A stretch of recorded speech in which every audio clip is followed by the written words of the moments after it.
Okay, so economic typhoon, a physical typhoon thanks to Mother Nature. I mean, we're getting buffeted on so many levels. How are investors feeling right now? Well, it is interesting because just following up on what Olivier Blanchard said from the IMF about how this was just a sideshow, the market rout, and that it did not reflect on the fundamentals. You know, a day ago when I was sitting in the same chair in Shanghai, we were quoting the likes of Mark Mobius, who was saying the acts by the government here to prop up the market were signs of desperation. Now we're getting comments after the stock market rallied the most since 2009 yesterday, 5.8% up, granted on a very limited market because half the market was frozen out or halted. But now we're getting, for example, the largest exchange-traded fund tracking A-shares surged 20% overnight. The Deutsche X-Trackers Harvest CSI 300 China A-share ETF, it's a very long name, surged 20%, the most in one session since its founding in 2013. Investors overseas betting that perhaps they have indeed established a floor on the selling of Chinese equities. And I might add as well, Fidelity, which oversees the largest China funds outside of the mainland, says buy China stocks. Confident in the fundamentals here. That echoes what Goldman Sachs also came out and said.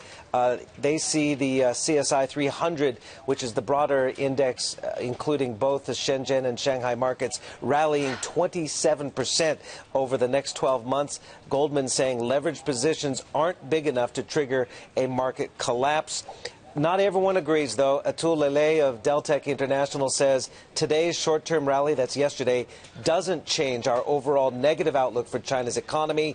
What we're witnessing is a classic deleveraging event. Just as China's markets rose through a combination of liquidity and leverage, the unwind is occurring on the same basis. So there are definitely lots of opinions, but we're going to have to really watch closely as these 1,400 or so smaller companies in the China market, once they come unfrozen, unhalted, and start trading again, whether the margin unwinding continues and the smaller investors sell, or they believe what the government and some of these other bigger funds in the overseas markets are saying about China, that the fundamentals are okay. We've just had a big correction. I mean, are they also going to believe the government to leave the markets alone? The credibility of this entire episode has really put China's reform agenda in question.